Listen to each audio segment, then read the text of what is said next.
Greetings, everybody, and welcome to the Faith and Fandom podcast on the Love Thy Nerd podcast network, where you can find interviews from people that touch the geek culture and the faith culture in different ways.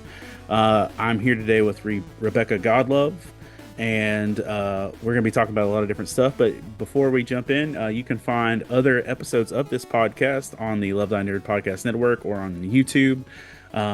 That's specifically set aside for this one, and just there's lots of other podcast options, from wrestling to theater to different stuff that's involved in the community. So make sure that if you are looking for different podcasts, you check out all that's offered on the Love Thy Nerd podcast network. But I'm excited I get to talk to my friend Rebecca today, and we can talk all the time, but it's just like life be life, and Yeah. you're one of the busiest people I know outside of like anybody else, and And yet I don't get anything done ever. So, Rebecca, tell the people who you are. okay. My name is Rebecca Godlove. Um, I have been asked on numerous occasions if my name is real because I am a Christian and Godlove is just too convenient. I actually did think that my husband was making his name up to flirt with me. Because he knew I was like a good church girl. No, it is real. It is from the German Gottlieb, and it was translated when his family came over to America in the 1770s. So that is my real for real name. I have And a missionary friend whose last name is Goforth. are you kidding me? That is so cool. No, Actually, our secretary here, her last name is Cross. I'm like, y'all are hiring us on purpose, aren't you? It's just for our it's just name. gonna look good on baseball jerseys for the church baseball team. That's a great idea. I'm going to look into that. Um, yeah, so I am a mom, I am a wife, I am a writer, I am a shameless cat lady. We have 4 rescues currently, and I Are the have to cats shameless, or are you shameless for being a cat lady? okay, a little bit of both. Their names. All right, my cats are named Thor, Kylo Ren, Prince Zelda May Peach, because our kids could not decide on which princess they wanted, so they took both. And our youngest is Prince Zuko, yes, Avatar Zuko, Bunny Pants Baggins Hamilton the third. That is his government name, but we call him Zucchini. So yes, I'm shameless and the cats are shameless. We will not be getting any more rescue cats because I will have one less husband if that's the case. So 4 is our limit. For being honest, 2 is our limit. I have 2 young sons, and I am the artistic director at a small fine arts school here just outside of Pittsburgh, Pennsylvania, and it's called Impact School of the Arts. And what is interesting is, although it is associated with the church sort of building that it's in, it is its own separate project. Like we fund ourselves, we kind of do our own thing. Obviously, our missions, our goals, everything related to that is the same as the church, but we function independently, which is pretty cool. And the whole reason I'm here was a coincidence.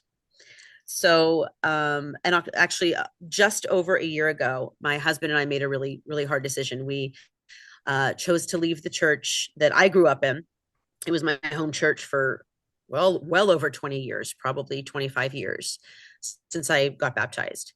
And the reason we left, the main reason was our needs as a family were just changing. Our oldest was diagnosed neurodivergent. I have been diagnosed neurodivergent, and it's a very small church. It just didn't have the resources that our family needs right now. So, like, it wasn't a personality thing, it wasn't a doctrine thing, it wasn't a like nothing like that. It was just our family had different needs. And so the church we are currently at, which is Impact Christian Church in Moon, we're actually like 2 minutes from the airport. It's really cool. We are in the former Isoplex. So it is actually this huge building. It's a community center, and during the week, that's what it functions as. There's a room for our offices, but we host birthday parties, we host sports teams, we host something called Free Play, which is really cool. It is our gift to the community. All the parents have to do is register, and they come in here and they can just use our turf, use our scooters. We have soccer balls, and as long as they have a guardian with them, they could just play, and there's no cost to the community. And I love, love, love that, because one of the most important things to my husband and myself was community. We have a huge Brazilian population in Pittsburgh, which I didn't even know about. until he came out here. Apparently, the population of Pittsburgh has been steady since like 2020, but our Hispanic and Latino population has risen by something like 80%, and it's all here in Moon. We actually have a simulcast in Portuguese of one of our morning services on Sunday. And so it's a huge deal. Like if there's anyone that understands community, it is those Brazilian ladies that come every week and they bring all their food, and I want them to adopt me. Because they're amazing, and I have attempted to learn Portuguese, which was a big mistake because I'm also trying to learn Spanish, and Yeah, that can be counter that's hard. crossing streams. Yeah. Really hard. Just on the thing with the community center, like I Yeah, did ministry at a church for a while, and they built $1.5 million community center, but then didn't allow anybody from the community to use it. And I'm just like, what are we doing? like that is the definition of the like we for and no more bless me club.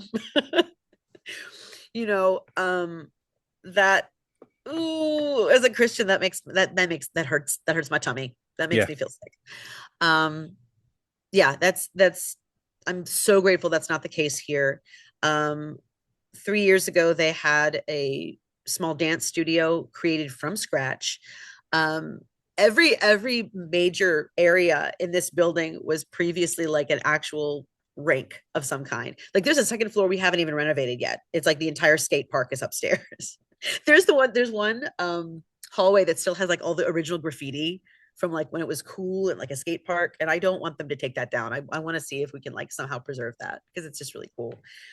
I um love that there's a skate park in your like building. I right, like I know, Do I people know. skate And at all there? apparently, what's that? Do people skate at all in there? No, it's unfortunately because of the nature of this building, because it's a church building, I think we have to have handicap access, which that totally makes sense to me. And we do not have a working elevator right now. So technically the public cannot go upstairs and do anything until we get that elevator up and running. And that is an extremely large cost. So that's something that is on the agenda, but not an immediate need. But I will go upstairs and take pictures for you and see if I can still see all of the cool skate things up there. I would just I, want I to, I would have just a longboard in my office and just be like boot scooting boogie every day. I know, like I said, the hardcore-ist that we get here is the little kids on their scooters with the helmets, and that speed of life is okay for me right now. Yeah. I've almost been mowed down by them several times. But we love it though. Like that's the whole purpose. It does get loud, it does get crazy, it gets chaotic and uncoordinated, but that's life, and that's kids, and that's people, and that's real.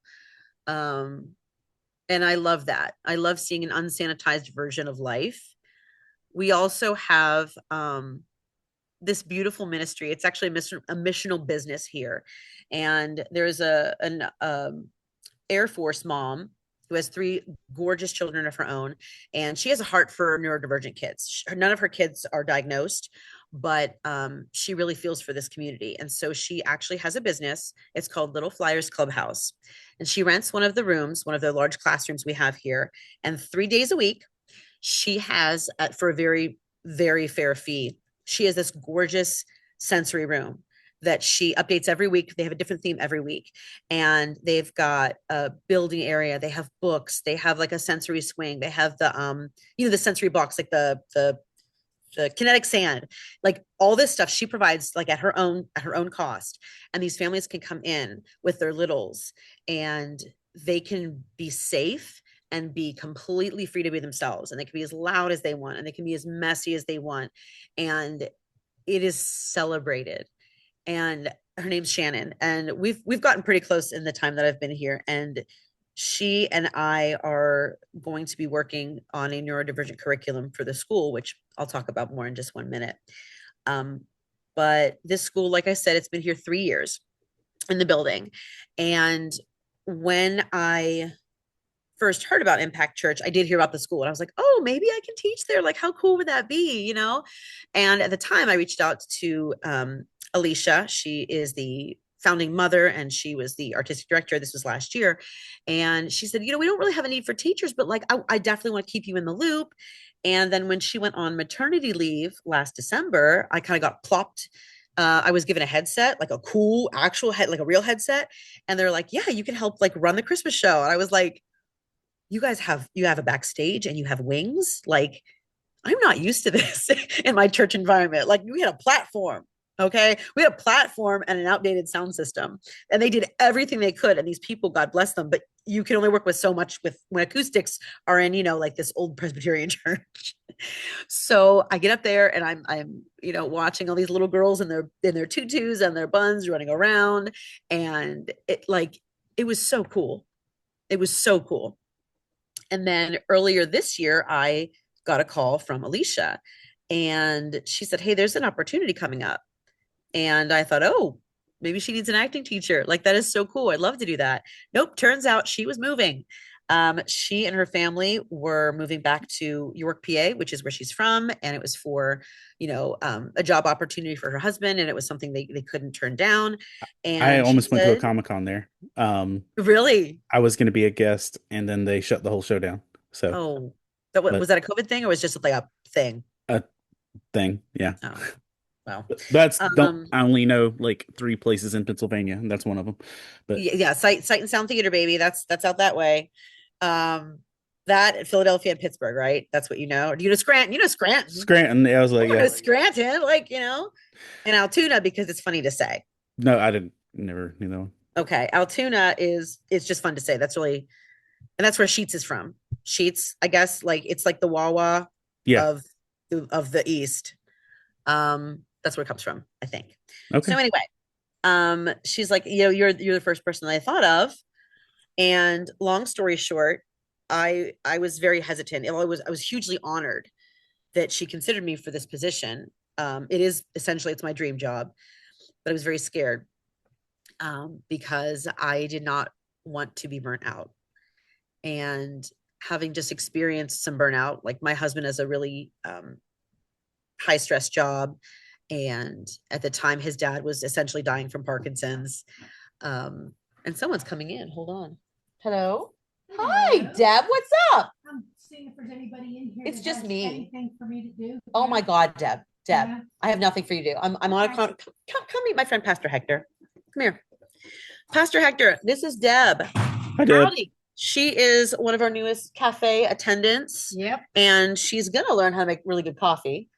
You are. I hope. You are. I keep reviewing. Yes, and she cannot sit still. She has to do things. So she came in here and asked me if I have anything. Like, no, I have nothing for you. I'm so sorry. That's okay. If you want to go like pick up my kids from school or something, sure. But like here in this building, I have to nothing stay. for you to do. No, I don't. But thank you for Hey, asking, there's Deb. a pair of black pants that were left on that little table. Is that for me? Pants? Yeah. No, those aren't mine. Okay. That's fine. All right. Good luck. Okay. Well, if you do, yeah. I will, Deb. God bless you. She's hysterical. Okay. We were looking through like one of her jobs is to maintain the lost and found. And she came into the cafe yesterday with a little coin purse and she's like, guess how much is in here? I'm like, the three of us, it was 3 ladies, like, 2 ladies and myself. And we're like, what? It's a change purse. There's change in there, right? She's like, mm-mm. We're like, oh, is it bills? Like, is there bills in there? And she's like, yeah, guess how much? And we're like 20. She's like, mm-mm. We're like 50. She's like, yep, I'll split it with you. There were just coins in there. She lied to us, but she got us so good. I'm like, woman, I need you on the stage. I'm like, you can sweep whatever. I don't care. You can be a janitor, but even Dick Van Dyke. Okay. He was a chimney sweep, right? Right. And look where he is today. And she got us so good. And I didn't expect it from her. I did not. She's wonderful. I love her. She's brand new and she's just a lovely person. She's a lot of fun. I don't know where I was though, because my train of thought is now gone. Your husband, Burnout. Was it burnout? Your father-in-law Yes. was Yeah. So yeah, essentially he was dying from Parkinson's and, my mother-in-law was under a huge amount of pressure to care for him because she insisted on caring for him herself, which I understand, but it wasn't the best for her. And no. all this stuff was going on. And I'm like, so I'm going to take on a job where I'm working at a church. Okay. So after 4 interviews, I still they wanted me. They knew they wanted me. Thank God. I didn't know if I was going to say yes. The last time they called me in, I was just like, yeah, I want the job. Like it was a leap of faith for me because I really didn't know if I was going to be happy. And I know ultimately that's not like our lives are not solely to be happy. but I didn't want to bring my family into another situation where we were all experiencing stress and just being You overwhelmed all don't the need time. to add to a lack of quality of life. So Yeah. Yeah, exactly. And in fact, it has been a culmination of a great deal of my life training. Um, I do get to work with students, although I'm not like directly a teacher. I am the substitute teacher, although I'm not the dance teacher because here's the thing, okay? I'm one of those actors that I can move on stage, but if I'm dancing, I am straight up Jack Black with ants in my pants. It is no one wants to pay me to teach their children to dance. All right. It's just how it is. I am not a triple threat. I am not a triple threat. I can act and I can sing and I can write. I cannot dance. So anyway, when I sub for the dance, we'll be learning about dance history and I dance threw out my knee culture. trying to do a Beyonce move as the Cowardly Lion. So who you telling? Okay, then. You know what? It's hobbits aren't, see, we're not meant to dance like that. Mm-mm. We're not meant to dance like that. And that's okay. We have so many other wonderful characteristics. Um, but I do get to work with kids. I get to work with families. I get to write. I get to direct. Um, I and I'm being paid for it. Like this is my actual job.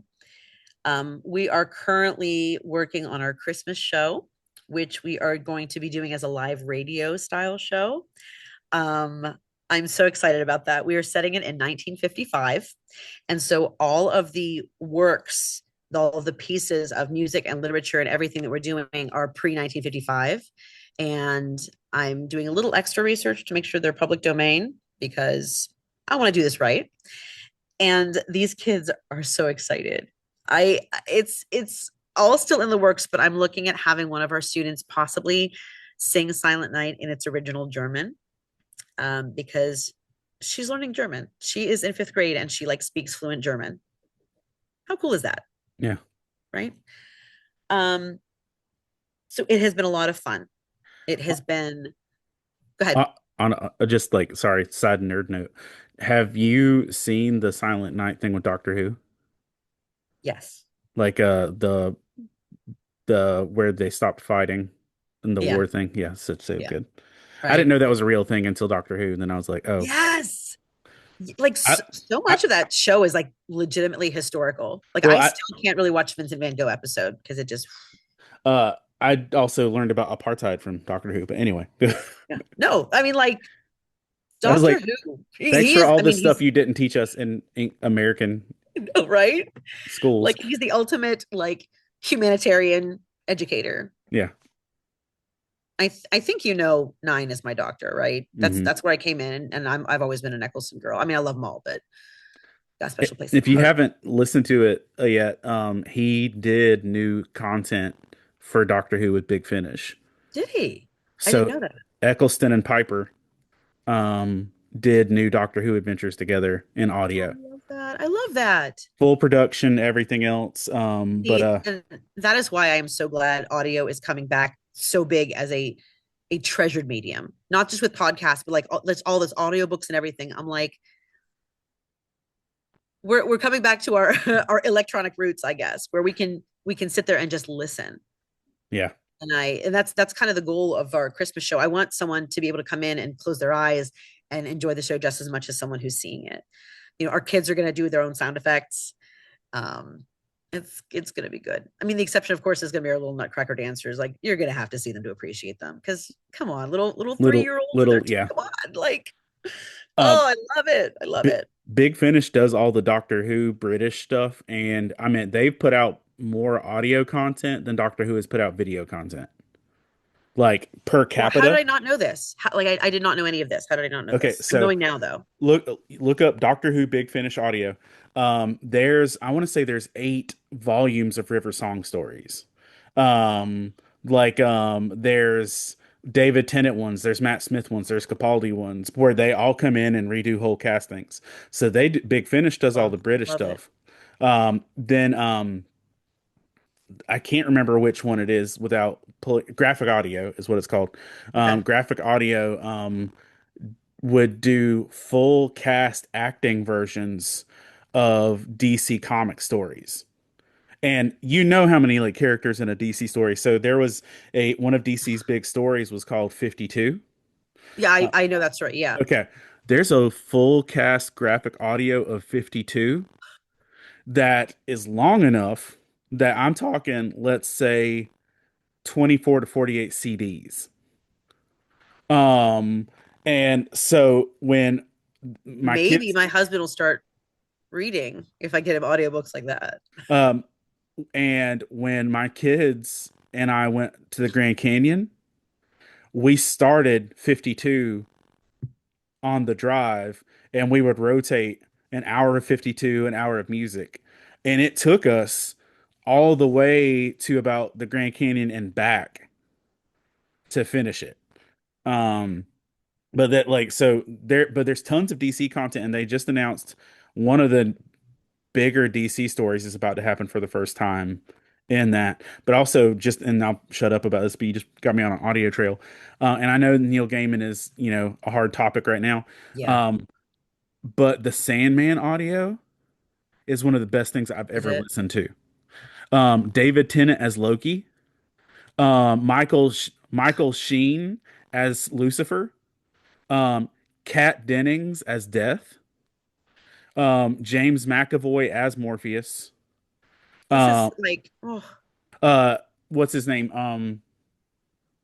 The Watcher in Marvel cartoon right now. He's Commissioner Gordon in the last Batman movie. Um, yeah, I know who you're talking about. I do. uh, but like, just it's a stacked cast of literally anybody you could imagine, and they did It's three so cool. volumes out of what would have been four volumes, and then they just kind of stopped. And they're about to do all of the Harry Potter books in big audio, and they just cast like every major British actor from like I think Hugh Laurie is Dumbledore, um, and Kit Harrington is Flockhart, um, Wow. and they're just big names. Anyway, audio is wonderful. Go on. No, no, I love it. I'm actually that's something that I have friends who want to read, which we'll talk about, I guess, my novel in a minute here, but they are those people that are on the go. I have a friend who's a doctor. She's like, I can't sit down and read books. And I'm like, I respect that. You are saving lives. So I'm looking into doing audio for my own novel. But I mean, we'll see what happens. We'll see what happens. Um, but something that I want to talk about this summer experience we had here at camp is we had a theater camp this summer and it was all everything was in place before I was hired, so I really didn't have a huge I didn't really contribute a lot to it, and there is a pilot program with Adventures in Odyssey, which is kind of for Christians, sort of like the original radio show. Right. And I know about but there's a lot of stuff going on with Dobson as well, since his passing on his influence. Right. But when I was younger, like I didn't grow up with Adventures in Odyssey, but my stepsister did. And we would kind of do the same thing. Like whenever we would take trips, or she would always have it on her radio at night, like before she fell asleep. And so I had some positive memories of just the radio show. And there is a young woman named Madeline Ware who lives out in Washington State. And she, among others, kind of got the idea, let's use this content for the stage, because I think it's something that you and I have talked about before. I can't remember, but Christian entertainment content is so hit or miss. It is very often, especially when you're talking about the performance type of art, it is so, I wouldn't even call it like B or C level. It's hard to say it R. without sounding disrespectful, but it's bad. It's bad. It's a lot of it is not. It is not done with excellence. It is not done with the same standards that the entertainment industry would have for any other group of people. And we're kind of left with this. Well, it's Christian, so you'll take it and you'll like it. Like it's safe for your family. You can feed this to your family. It's gluten-free things. It's like, hey, Yes. it doesn't have to be good. You don't want gluten, you're gonna eat it. That's exactly what it is. That's And I Christian entertainment. don't feel that Adventures in Odyssey really fits that mold. No. I feel that it is entertaining and it is wholesome. And for the most part, at least the episodes that we have helped to adapt are not in your face. They are not preachy. The lessons are there to tease out. If you want to do a Bible study, if you want to do follow up, it is all there. But if not, it's still something that the community can get a lot out of and also know that they can bring their kids to see. And so we had the opportunity to adapt two of the plays. One had been done previously, but one, we were the very, very, very first church to do it. So cool. For our younger kids, our elementary school kids, we did one that was based on a circus. And for our older kids, it was a mystery about a romance at a clock tower. And when I tell you that we went from auditions to full scale production in 5 days, Shut up. I did not. I will send you pictures. Like we have one woman who designs all of our sets and everything, and she came in with plastic tablecloths and she draped them like a circus tent, and she made an actual rocket that fit a kid into. It was actually her own son. That was one of the agreements. We could have him if he was the one that was in the rocket. She specified it, like made it to his body specs, and he actually can climb into this rocket. He was not shot out of the rocket. That was part of the plot, was that it failed. But this kid gets in the rocket. Like he's this giant helmet on. I loved it. But these kids were amazing. A lot of them actually memorized their lines. Which is why in some ways it's so much better to work with kids than grown-ups, because like they just pick stuff up like that. And our older kids, like we actually had a kid come in who looks like Eugene Meltzner, like exactly. When I showed them the concept art, they're like, oh yeah. So this kid was getting cast regardless, but he was a wonderful actor and he was just great. So we're going to be doing it again next summer. I don't know what plays we're going to have developed, but I will be talking with Maddie and we're going to work together and we're going to do the whole thing again. And the best part was that our student roster right now, over 50% of the kids are new. Most of them came from camp. And that made my heart feel so huge because I got like it was me. Week one, we actually were supposed to have like several interns and we had one. It was me and this one young lady named Paulina, who I love and I want her to come back. And she took the kids with non-speaking roles, and they were the acrobats and the dancers and the clowns, and I took the kids with speaking roles. And just we sat down with these kids and worked them. We worked them so hard. But they produced a fully realized show with costumes and sound effects and everything in 4 days. Well, for them, because their auditions were a whole day, they did it in 4 days. It was wonderful. It was a thrill, and these kids were so encouraged and felt so confident with their experience that they came back for more. And that's why we do what we do, and that's why I as an actor do what I do, because there is something to be said about a person who's confident in themselves and in their faith, and we put those two things together, like that's when the world changes, you know. On camp theater and Yeah, confident, have you seen A Week Away? I have not. Okay, I Is think this I'm gonna. something I need to put like on my calendar right now? I would, yeah, I would go ahead and jot this down. I think this will be something that you could knock out in a minute, and I think it'll genuinely improve the quality of your life. Okay, I'll take it. And it's not even something I desperately love, but I think it's going to fit your bubble so well. Netflix, like 4 or 5 years ago, put out a movie called Camp a Week Away, and it is a High School Musical-esque movie about Christian summer camp. And it's positive.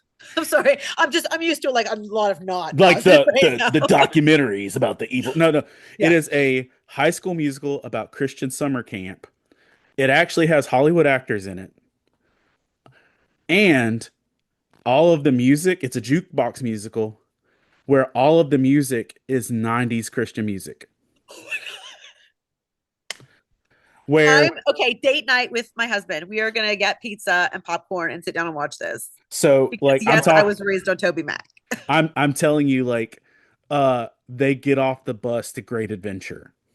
Oh my god. But then have you ever seen Anchorman? Yes, I'm familiar with Okay, it. the guy who Todd Packer, who's Yeah. also, or no, Todd Packer's his office character, but the sport. I know I know. He's the camp I director. know from The Office. Yeah. He's Todd Packer. He's the camp director. Like, so there's scenes where he's doing, because he's also in charge of the theatrical element of the summer camp. There's scenes where he's doing full Braveheart costume speeches. Anyway, it was one And of, if you've ever done it, it's true. That's what we do. but Camp a Week Away, it's one of my kids' favorite movies. They watch it on repeat. The music's, I mean, you know what the music is. Yeah. It did so well. Angel Network picked it up as a series. Really? There is a new, like, 8 to 10 episode Camp a Week Away summer camp musical TV series, and Todd Packer returns to be the director, even for the Yay. whole series. And but then you've got him doing different pop culture things as the theater director. Um, but I think you would have a ball with it. Even if you just That's check out. very my thing. I've not watched the whole series, but I think you would have a ball with just go to camp Netflix, Camp a Week Away. I think you'll be 3 minutes into it and be having the time of your life. So Like, this is something I'll bring my God. Like, this is what we did back in the day, my children. Come sit with me. What did my kids say to me the other day? Like, generally they don't refer to us as like old people, but like something was like, oh mom, was that like that was around in the 1900s? Like, were you? And I'm like, technically, yes. Technically, yes, I was. As an elder millennial, I was around in the 1900s. I'm very grateful we never got the like, did you write a dinosaur question or anything like that. So that's good. Um, although my kids right now are still kind of in their rocks and mineral phase, which I know every child goes through, some do not grow out of. right. And my husband found he does a lot of we've talked about this too. You know, he does a lot of trading, buying and selling with like old video games and stuff like that. And he came across this individual who I guess he was just had this all the stuff to sell. And there was this tiny, tiny, tiny little emerald. And that's my younger son's birthstone. It was, I mean, it's a real one, but it's itty bitty. And he bought it for him. And this kid, like, mind blown. He's like, is this real? Like, we're like, yeah, it's not really worth a lot, but like he like treasures it. It's like it's a special box for him. So I don't know that he's going to be outgrowing that phase anytime soon. And that's cool. Because our set director went to school for geology. Yep. See, look, Yeah. everything Yeah. comes around. It does. Yeah. She does not have a degree in art, but I will send you pictures of her work and you will just, and she loves it. She absolutely loves it. And she's amazing. So, um, I think that's essentially all. I mean, there's tons more I could share on like that But topic, but um, but it's been my a good ride for you so far. yeah, I mean, we had some challenges, and I mean, we're gonna. It's not perfect, you know. It's still a job, but my instructors are wonderful with the kids, and the two ladies I work with that are sort of in charge of the community aspect of the building are unbelievable. And I have to shout out one of them. Her name is Taya, and she is our spreadsheet girl. She's my brain, and I would not be able to function without her. She thinks in spreadsheets, like she color codes everything. And I'm like, thank God for Christmas, girl, you were getting so many office supplies. And she's the kind of person that was like, yay. I love her. I need her. And I love that both of these women they're more business minded than I am. And so I can have these big, crazy, wild dreams. And instead of saying, okay, this is our budget, they say, how can we make that happen with what we have? And that alone, the fact that they want to see these things happen, they want to see these dreams, they want to see these kids come in, they want to see the community blessed. Like I work with wonderful people, and I'm very, very grateful for that. And they're funny too. So That's outside of running an entire theatrical program at a it's a small school, one. It's a small huh? one. Small. Um, you also are an author. um, Technically, You're yes. an author, girl. Hush. I'm an author. I'm unpublished, technically unpublished. So I guess I have a manuscript rather than a novel. But um, You're as of published right with now, me, if nothing I else. am, So, I am, I am, I am, I am. I definitely am. And that is a very cool thing. I talk about that too. I'm proud of that. And I'm by gonna the way, you are the books we've done together are like the hit with moms. Like, you have like no idea how often I'll get like a not a angry mom, but like a mom who's just wandering around the Comic-Con looking like she's scared to touch things. She's like, I should not be here. I Why am should, I here? that's literally the vibe. And then they'll see the Jesus booth, and then they're automatically like, oh, whoo. But then they're like, what's this? And I'm like, oh, they're like, and like they're like it. He's like, not nerdy. I'm like, not nerdy. They're like, and like that's so like you make mom's days at Comic Cons. Just And that makes my heart happy. That does. And I like too that those books are not traditional devotionals. oh yeah, Um, and I mean they serve a great purpose, and there's a lot of people that's what they need. But I love that they're not this little page of like, here's a prayer, here's a verse, your life is actually better than you think. And you're like, well, it's not always wrapped up that nice. no, Like there's a lot of things in the Bible and even within Jesus' story that are not wrapped up nice. We don't know what he did as a child. We don't know why Mary Magdalene was single. She was a wealthy woman, obviously. Why wasn't she married? We don't ever find that out. We never find the name of the woman who was at the well. We never find the name of the woman who had the hemorrhaging of blood. There's so many unknowns. And like it's hard to be okay with that because as humans, like we seek patterns, we seek resolution, but it's like we don't always get that. no. We're not guaranteed or promised that. And I like because the stories that you've shared and the way you've approached your writing about devotionals acknowledges that.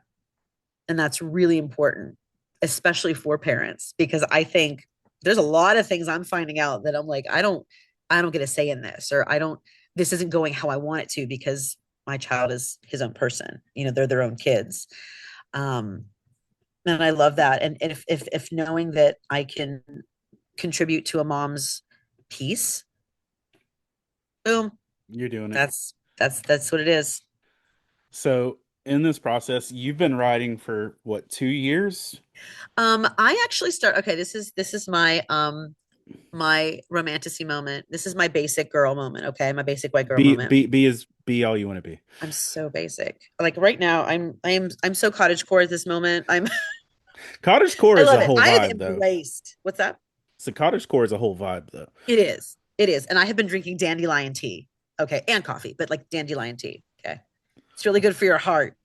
Anyway, so I was introduced by a friend of mine who she is not a Christian.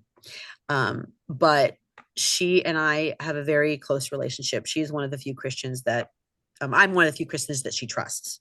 And so that means a lot to me. And so she recommended this series to me called A Court of Thorns and Roses, also known as ACOTAR. Now it is not new. It came out in 2015. So it's It been takes out for a while for people to catch up, though. Yes. And especially since, Book Talk became a thing and it's all over that, I was like, okay, like I'll read it. Okay.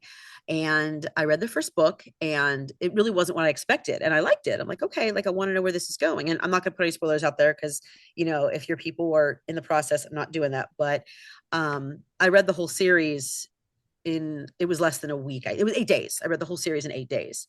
And Gotta love it when you find something that just makes you click like that, right? and here's the thing. It made me want to write again. And so for that, like I will always be thankful for Sarah J. Maas's influence, because I sat down after I finished that series, and of course I immediately started Throne of Glass after that. But I sat down and I came up with these characters, and initially they were very comedic. There was an elf who had allergies, and so they couldn't like be in nature. There was an orc who wanted to be a bard, like he wanted to be a minstrel, but he couldn't sing. And so these characters evolved from portraits and caricatures into these very human creatures and creations. And so the story kind of emerged, and the best way to describe it for me, it is romantasy. It's like cozy romantasy. It is not Lord of the Rings, because there is a place for that, and it is not in my Word documents because I can't. That's not my style of writing. Mm-mm. But as this story kind of coalesced, I realized that it was not going to be what most people call a Christian novel. There is a lot of allegory in it, but it's not like Narnia allegory that is like, one for one allegory. Like Narnia is, Yeah. yeah, it's not like that. And in fact, I can't even market it as a Christian novel. It's not written for Christians. There is content that would be objectionable, but that's not why it's not written for Christians. It is written for a very, very specific niche group of Christians who grew up under the influence of toxic purity culture. And that's one of the reasons I think I'm not really getting any bites. No agents are interested. It is a very niche story. I'm aware of that. But I have so many friends that I know personally whose stories could very well have resulted in their own death, because of toxic purity culture, because they got married young. They were told that if they just saved themselves, that God would give them the perfect husband. Like a lot of these lies that were perpetuated within the greater evangelical community, in the 90s and early 2000s. And having seen the severe damage that so much of that caused to so many of my friends, um, I wanted to use my voice as an author to kind of fight back. And so the story has, um, I mean, it has that aspect to it. It has toxic masculinity. It has toxic patriarchy. It has characters questioning it. It has characters, who were raised in it, who have no reason to think that it's not the right way to live. And I have my three female lead characters are very, very different versions of female strength. The main character in my first book, because yes, I already have it as a series, it's all planned out. There's 4 books in an anthology. Um, the main character in the first book, she is a plus size mixed race woman, and she has a very gentle nature. She's very sweet. She's very giving. She's very loving. She's a healer. She's an apothecary. She's a baker, so she loves with food, and that is a very important aspect for me of many of the women in my life that I have admired. It is their softness, because that's where their strength comes from. I have another character who is a half orc blacksmith. And so she kind of represents a more feral type strength that I see in a lot of women, especially when they're like defending their kids or defending things they care about. And my last character is she's a female elf, and she is a seer. And so she kind of represents that spiritual side of women, that is both revered historically, and it terrifies people. So she kind of has that mystic, otherworldly quality to her, um, that that femininity itself kind of possesses. So in creating these characters, of course, they become friends and they end up supporting each other. But something that was important to me was neurodivergent representation. So my elf character is autism coded, and she has panic attacks, and she speaks in a way that is not like the other characters. And I get into her head where, she's obsessed with the way things feel, or the way things taste, or the way things look. And I wanted to give her a very relatable personality for, people who are autistic, or who are on the spectrum, or who have sensory issues. And what was really important to me was she never gets like healed of these things. That is who she is. Her friends love her, they accept her, and they're the ones who change their communication style so she understands them. And like I haven't seen that in the world of fantasy or romantasy or anything like that. Um, There's and that was important to me. good representation in that is like can be so life changing. Have I don't think we've talked with life and everything else. Did I tell you about the priest that I met in Kentucky? I do not recall hearing about a Kentucky priest. No, I do Okay. not, sir. So I'm at a Comic Con in Kentucky, and there's a dude in the front row of Geek Church who is dressed in a priest outfit, but it looks more like Avatar: The Last Airbender. Like it looks like Toph's colors, like Okay. like the green and the vibe. I'm seeing it. Yeah. Okay. And I thought dude's cosplaying. Okay, whatever. Nope, he's a legit priest of a specific order, and that he It's got. not the order of bossing, say. No, Were it's you not Bossing sure? Say. There is no war Okay. though. Okay. Um, um, but he like had the coolest story of like that he got closer to God because of the autistic depiction of Matthew in The Chosen. That's awesome. He said that seeing the Matthew depiction of autism made him actually get more comfortable, helped him with diagnosis, and So actually cute. spurred his story on. And so in the like if the audio of the Geek Church service, you can hear him stand up and tell this story. And like I get and like I just thought it was so neat. So then later on, I'm telling his story, and another dude who uh was questioning about his placement in the spectrum at Mm. another show in North Carolina heard that podcast and got to be part of the journey of him getting diagnosed and how he's living. And like it's literally just saying a little bit of good representation has like dominoed through people's lives. Yeah. So it can be And pretty strong. and it was important for me to show a woman with that because her entire identity, she masks her entire like young adult life, and she is the good daughter, and she is the the ideal in her community. She has a certain look to her, but she's obedient, she's quiet, she is all these things, and it's because she's spending so much of her energy masking who she is. And as you see, she no spoilers, but she really comes into her own, later on as she realizes that she was called for a purpose and it's not what her community wants her to be. Mhm. And that's because she's got to make a decision. Like, do I go with community standards or I do with what I believe my God is telling me to do? And she ends up smashing the patriarchy really good. But I love her. I love her character. I actually spoke with. Hi again, Deb. Hi. Did you find a work? Did you find a work or a job to do? No, but should I just drop this stuff? I'll just drop it on this desk. Yeah, put it on the main desk and they can distribute it on Monday. I was talking about my Smashing the patriarchy real good. patriarchy. I actually talked with some people who regularly experience anxiety and panic attacks because I wanted like authenticity in her experience, and I was given the okay. So I want to do it in a loving way, but I want to do it in a visceral way.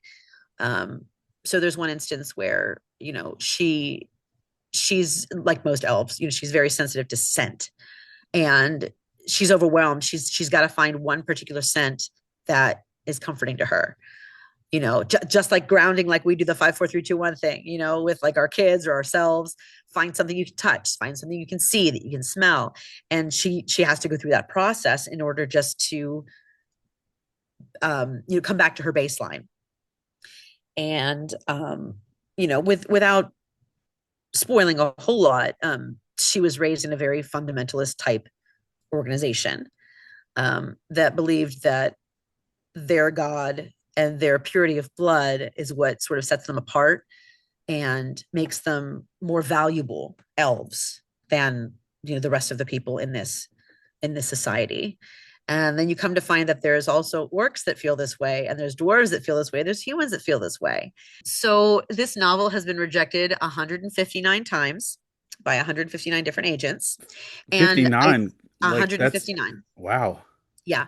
So this is what I'm thinking. I want to get to 200 just so when I self-publish, I can say, please read this. This is the novel that 200 people refused to read. Actually, that's not true. I did have one manuscript request. It wasn't what she wanted in the end, but 199 people refused to read this. Honestly, I do think part of the problem is it's very niche, and I'm aware of that. Like, as you're an agent, like you want to try to find a book that's going to make money. And the way I'm marketing it, it's not. And I'm not worried about that. I just want to get it out there because I think that it's going to be able to help a lot of people begin the healing process, not just women, but men too. And I want that for people, and I think it can be done. And it's a very quirky. I have a lot of quirky characters. That orcish bard, I kept him, and he's still in my story. And he's kind of the everyman character. Like, he says the things that like we as people think, but the rest of the characters don't say. And I love him. He's currently my favorite character. I love him. He's my boy. But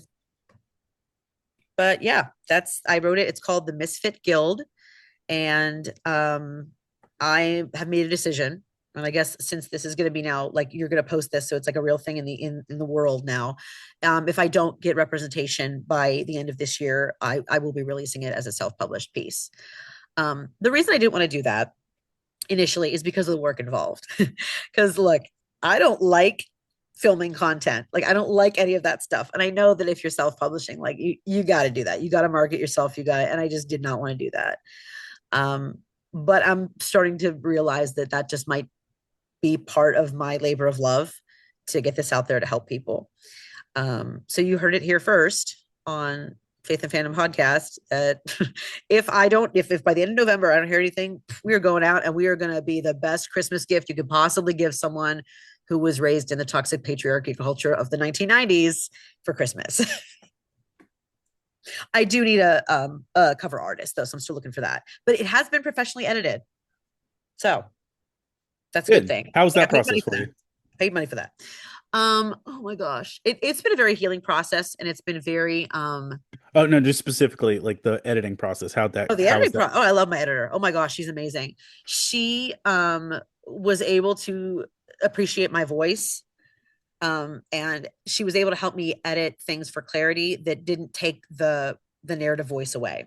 Okay. And that's important because I think I mean, speaking as a person who has done editing before, it's really easy to make it sound like the way we want it to sound. But she was really good at that. She found a lot of my like overused words. Yeah. There's a lot of sighing apparently in my books. There's a lot of people sighing a lot in my books. And tensing. They all tense a lot. They tense and they sigh. But she did a great job of helping me.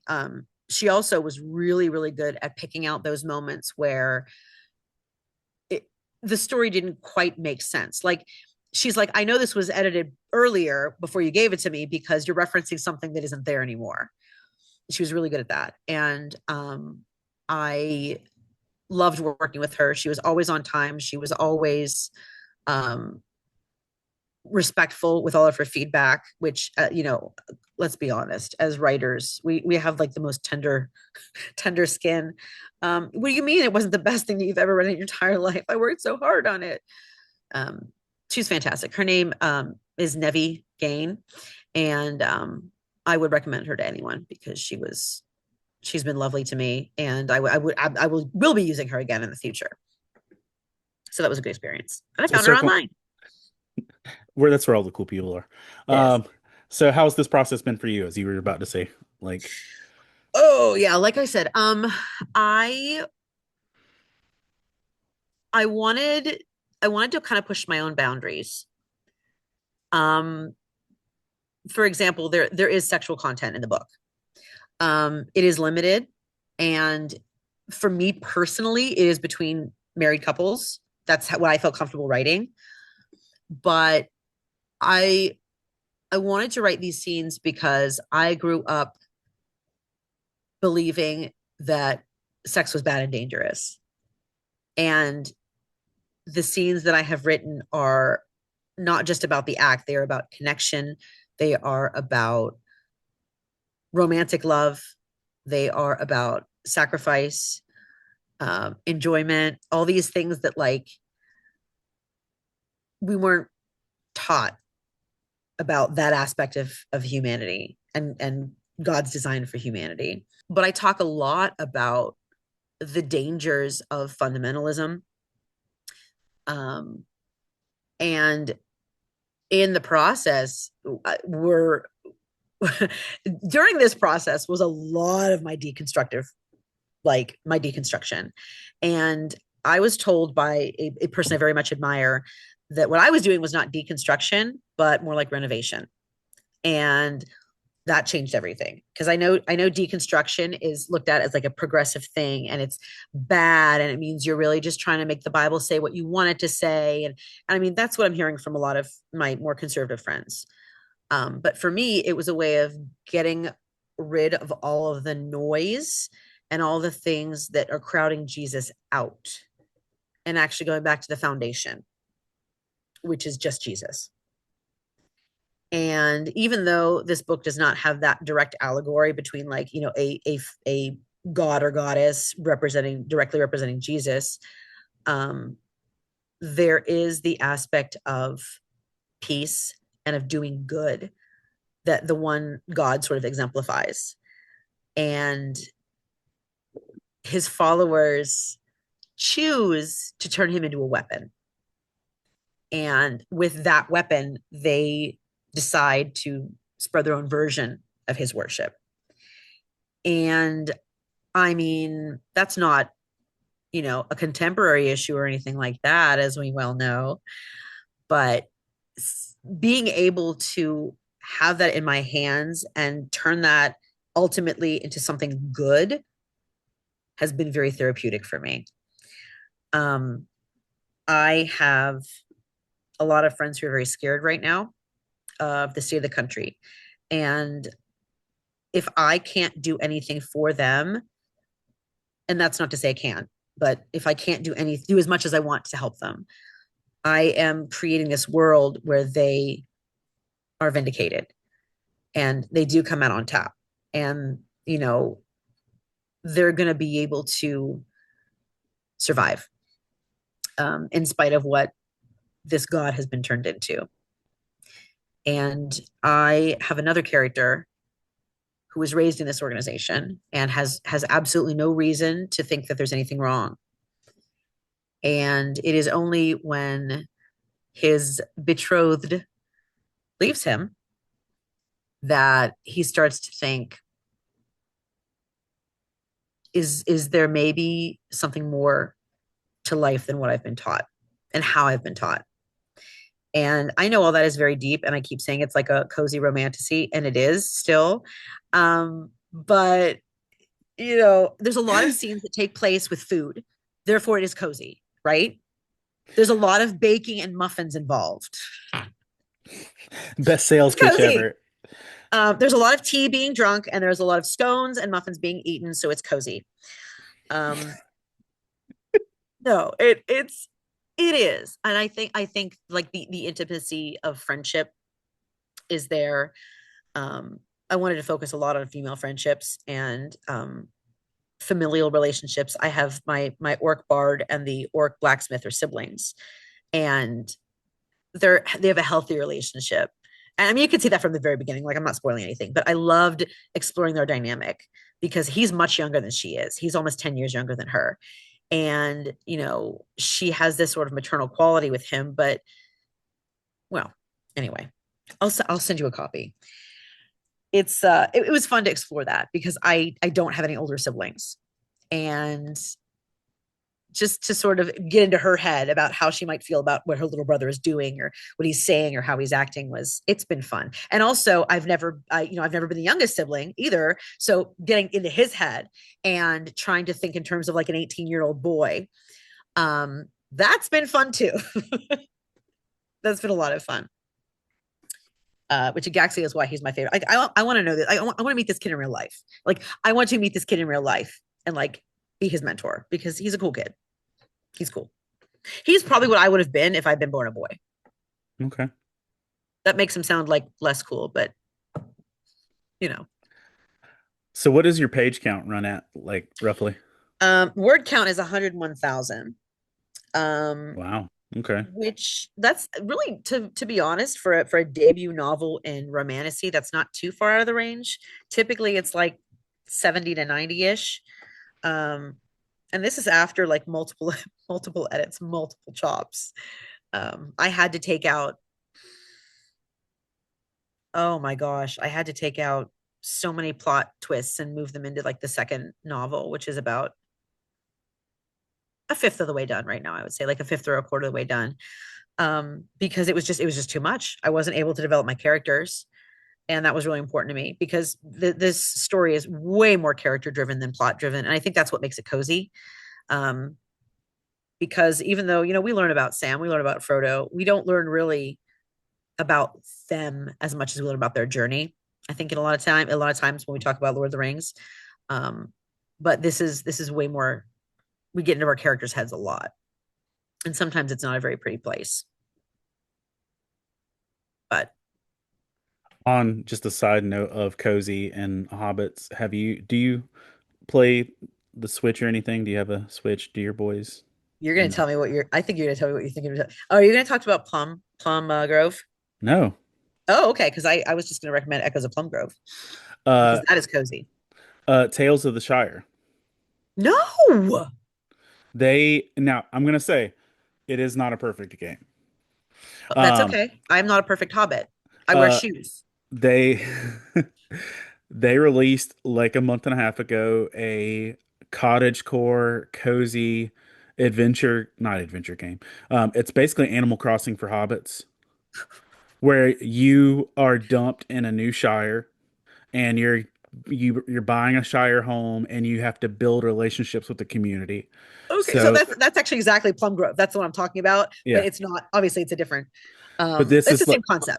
like you meet Gandalf at the beginning. Like it's and so you have to like harvest like You have to be a gardening. hobbit. You have to be a hobbit and you have to prepare a special meal and invite people to meals to build relationships and then you exchange Yeah, friendship. it's cozy. Cozy. So it's a Yes. cozy now it's in terms of game engines, it's not the smoothest. There can be glitches and stuff like that, but it's one of my daughter's favorite games. Is just and it's new. It's on everything. It's not expensive, um, but like she just like we did a 3 hour road trip to a con, and she just spent the whole time like decorating her hobbit hole, and making meals. So I love that.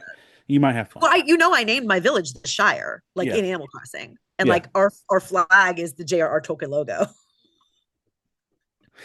I need to go check on my island. Oh, I know. I got a lot of cockroaches.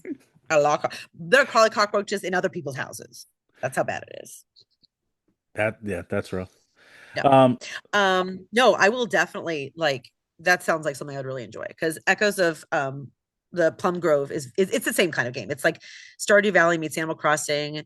But the situation is you are a colonial person. They're never like explicit that it's like, you know, England and America, like it's kind of vague, but it's the same thing. Like you have this cute little town and you're the farmer, you're new farmer and you have to you have to make friends. But the cool thing is like you can marry an NPC in the game, you can have children, and when your character dies, you can like play as the child. So it's like an interesting generational game. yeah. So you like inherit all the stuff, but you still have to restart your social status with every character. It's kind of cool. It's kind of cool. My older son asked if I could change the settings so that I couldn't die. And I was like, buddy, like that's part of the game. And he's like, but I will be very upset if you die. So I started a new game where I will die and I'm changing the old one so that I can't die for him. Oh. Because I'm a fantastic mom, right? Meanwhile, my children have eaten pizza for how many nights in a row? Pizza or cereal. But that's okay, They're right? not Because they're being hungry. fed. That's They're it. being fed. They know they are loved. That is important. Although I tell them a lot. I tell them a lot. I said, my job as your parent is not to make you happy. My job is to make sure that you are safe, you are fed, you are clothed, and you go to school. So that is my job as a parent. You being happy is a bonus. They don't really like it when I say that. No. Oh, of course, I do love to make them happy too. Like that's why they have 45 Minecraft Lego sets. Okay. That's a I have to tell you mortgage. something. I have to tell you something. All right. They had Lego Mario. Okay. Lego Mario was adorable and it was fantastic. And the concept was wonderful. Lego Mario is in so many pieces right now. He will never be resurrected. Like it will take the coming of Christ to put all that back together again. But they're Minecraft sets. Every single one of them is pristine. They have not lost a single piece. They are all together. They are organized. I don't understand it. Because They seriously, they have 45 is exaggerating. They probably have about 25 or 30 sets. the little ones, the big ones, and they're all pristine. And they play with them. Like they don't just they're not on a shelf. Like they play with them, but then they like put them back together. Yeah, I don't play with Legos. I don't even understand that. Like, I've got a Lego Millennium Falcon, a Lego TARDIS, and This is my Lego roses that I my saw those online. Like, those are so pretty. And my go ahead, I'm sorry. I was gonna say I've also got the Lego Office set, but it's not done. I don't That was have put room to put it. together. My husband bought it for me, but my youngest and the daughter of the woman I mentioned earlier, they put those together for me. So that is from Rhett and Ari. They put them together, and that's why they're special. But hold on, I gotta show you this. Hold on. Yeah, again, this is my office too. So I have a lot of Lego. We have the Lego house that apparently you can change the seasons. So right now it's in summer, but we have Lego. That's no Lego Jesus, but it's Jesus. So this is my older son, and this is my younger son. There are 4 cats in here. This is my husband mowing the grass, and my children put me inside the house reading. I was reading a book. That one is me. Nice. Yeah. Yep. I think there's a cat on the roof somewhere too. Authentic. So to ask you this, and I guess we'll kind of wrap up with this question. For you, for this book, um, Yes. what does success, what's the definition of success for this book's existence? Honestly, it's exactly what you told me about those moms at the conventions, that someone will come up to me and say, like, I am beginning the healing process because of this, or I feel seen because no one else has understood my experience. That's ultimately what I want to do. I want to create visibility to these women and men that are still in unhealthy and unsafe relationships because of what they learned in the 1990s about virginity and purity and how their value was equated with their sexual experience or lack thereof.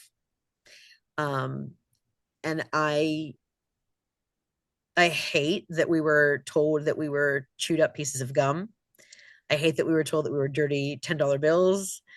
Like all these things that became what we were afraid to become. And we were so afraid of becoming that in a lot of ways we left our personalities and our own dreams and desires behind just to pursue not being that dirty or bad individual.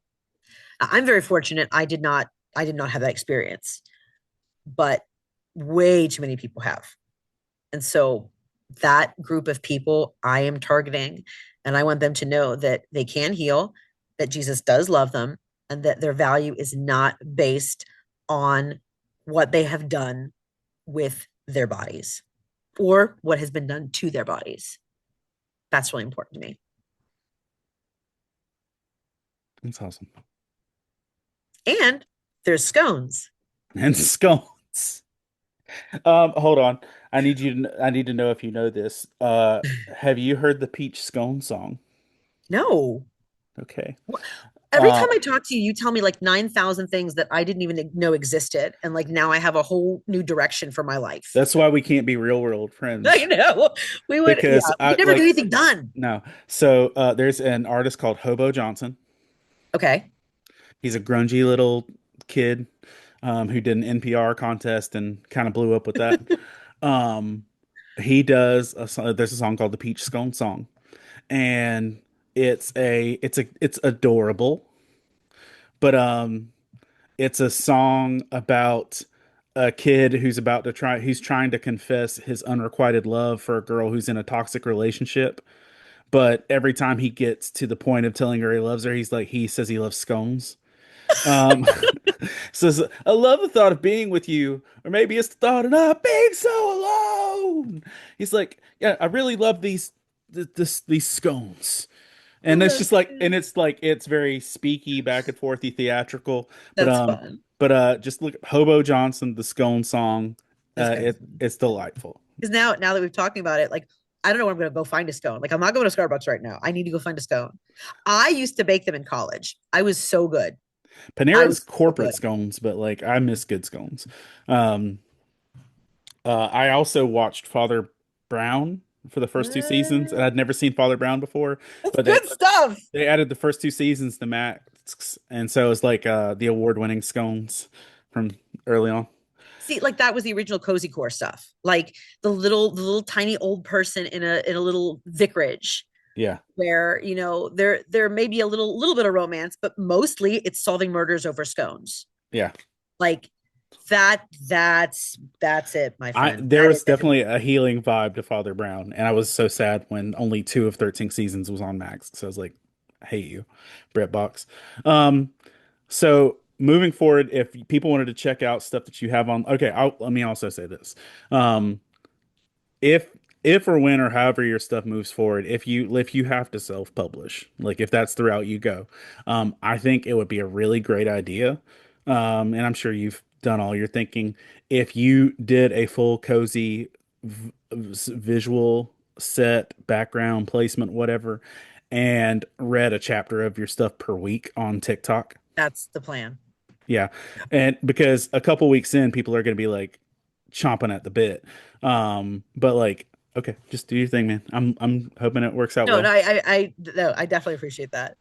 Um, I I have one more thing that I wanted to say. Oh, so in the future, this is not set in stone, but Impact School of the Arts will be releasing a podcast. So maybe we can hang out on your network, but I will be recycling some of my retrofitted things, not a lot, but we'll primarily be doing what you are doing with Faith and Fandom, except we'll be looking specifically at the fine arts. So we will be discussing music, we will be discussing plays, theater.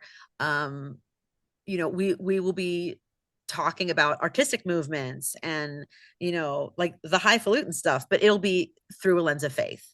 Our working title, which has not been finalized, I'm looking at Disciple in the Mezzanine, and our like catchphrase or whatever like line is seeing art through the lens of faith. That also sounds like a Brad Meltzer novel. Right, doesn't it? I still can't get over the fact that he writes the little like the Xavier Riddle stuff too. You know what I Well, mean? Like I love PBS Kids. I did love it. my first book of his outside of like the stuff that because he wrote a lot of great comic books too. Like he wrote a lot of good Justice League and stuff. Like there's not a lot of authors as versatile as he is. Seriously. Um, the Book of Lies. Did you ever read that or see that? No, I need to Okay. put that on my list now.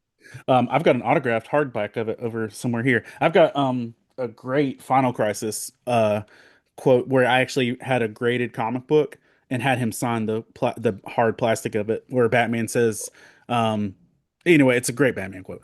But I had him write the whole quote out.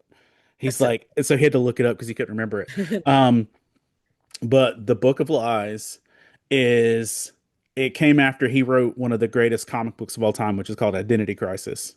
And so they started adding promos to his new book at the end of Identity Crisis and stuff. okay, Um, yeah. this is the sales pitch for the Book of Lies. In the Bible, Cain killed his brother Abel. That murder weapon was never found. In 19 XYZ, 50, 40, 30, whatever, um, the creator of Superman's father was murdered. That weapon was never found. And this is true story. Um, and it says these two murders are now going to collide. Okay, I need to go to the library today. I'm going to the library And it today. literally traces Abel's murder to the murder of Superman's co-creator. And here's one of the cool things is that part of it is it visiting the home that Superman was created in, like the because like there was like stuff where literally like some of the wallpaper was made of old comic sheets that were whatever. He used this book to renovate that house and have it made a historical marker and to like preserve. to preserve the that house as a historical thing. And then when they did the Superman movie premiere this summer, him and the granddaughter of the Superman creator were there together. Why don't more people in power do stuff like this? I don't know, man. It was so freaking great. So I love Meltzer for a lot of things, and yeah, it was just cool. Uh, if people want to check out stuff that you've already done or are doing, what would you recommend them to do until they can check out what's next? I do have a couple seasons of the retrofitted podcast, which is still where you can get that wherever, but a more family friendly option that is still kind of geeky. I am also a book fairy. I am a huge advocate Begonia for B. kids literacy. And so I'm Begonia Bree, the book fairy. And I actually do have BB the book fairy fairy tales. They are traditional stories from around the world that I have adapted for a young audience. And that is also a podcast that's available wherever. And I don't know how many episodes, but there's at least 6 or 7 stories. Some of them are in parts. Most of them are 10 minutes. So I figure they're kind of like bedtime story segments. So you can have your 10 minutes of that before you go to bed. Next night, you hear a little bit more. My tiny baby itty bitty spoiler for the first one, it's called Domingo's Cat, and it is a Brazilian story. The cat in my story is based on my princess Zelda May Peach, my beautiful orange girl cat who hates me and only likes my sons. So I have those. And also, if you would like to follow what is going on at the School of the Arts, we are, Impact School of the Arts. We're on Facebook. We're on Instagram. We are not on TikTok yet. I don't know if I want to expose the kids to that just yet because I got a lot of littles in my school, and I'm not ready for that. Yeah, that's about it. I will share information with you as we go forward with my novel, but it will be out one way or another by next year. And I have put that into the universe now. It will happen. I'm obligated now as a person with ADHD. I said it. Now someone has to hold me accountable for it. I vote for you. You have to do I it will now. check in It's on on you. you. I am doing a novel, but it's nowhere near the effort you're doing. Um, and because I've never, outside of writing like one comic or a couple comic books, like I've not done fiction. Like mine's always analysis, but I played my That's first. important and that's valuable and it's also entertaining. I think people forget that that can be entertaining too. It It definitely can is. it can Just as be. just as much as fiction. Um, I did my first D&D campaign this year. Um, Yay. and I'm taking the characters we created and novelizing the journey we went on Love it. with enough significant changes that Wizards of the Coast can't come after me. Um, but like it's been good. Just like I'm only 10 chapters deep, so it's not like far, but like it's awesome. It's been a good experience, and it just makes the memories more alive. But like the first 9 chapters are stuff that nobody in our campaign ever saw or anything. It's just like background, Your and it's like, backstory. Yeah. Yeah, I love that. um, My one friend, my primary beta reader, she is my real-time beta reader. Like I would send her scenes as I wrote them. She told me that my novel is if you were to take D&D and cross it with Parks and Rec. So that's a great marketing line. I would say it's pretty accurate for the personalities involved. That's completely true. nice. I love that you're doing that though, because I kind of did the opposite. Where like we're creating characters right now for our first campaign, my family, and I based my character on the one I created for my novel. Um, and my son just wanted whatever he could have be a dragon, my older son, and my younger one is a dwarf barbarian. He also plays one in D&D. There you go. That's awesome. There's a reason we only had 2 children. There's a reason. There's several reasons actually. Most of them medical, but there's a reason. So we'll have all your links up that you share with me, and we'll be checking back in with you again. Thanks for taking all this time to talk and share, and for everybody else that's out there, follow along to see where Rebecca's journey is going with this. And if you want to check out other podcasts, you can head over to the Love Thy Nerd Podcast Network and see that. If you want to see some of the stuff Rebecca and I have worked on together, we did The Balance, Living Between Mary and Martha. We co-wrote that. We also co-wrote That's What She Said, which is a look at 5 different women in the Bible who changed their surroundings by speaking up. And you also did the cover for that. It was Canva. All right. But it was Listen, fun. hey, Canva's Canva, man. Yeah. And then you also edited Bite Size. So Yes. all the things.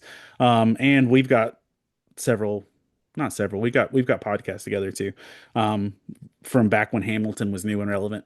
Um, Oh my gosh. Oh my gosh. That I makes me mean, feel which is really funny because old. it's in theaters right now. So I know. I know. I went to a new restaurant the other day out here. And this young lady had the Burr quote that is on my desk right now. Like, I am the one thing I can control. And I looked at it, I'm like, is that from Hamilton? She's like, you were the first person to actually know what it is. And I'm like, how? How? And then she introduced me and gave me a coupon for a free sub. So that was pretty cool. listen, Thanks, theater, Katie. theater quotes providing subs. That's what life is right there. Nourishment. Well, thank you all for listening, for watching, and make sure you check out more on. And have a great day. Thank you, Pastor Hector. Thank you so much.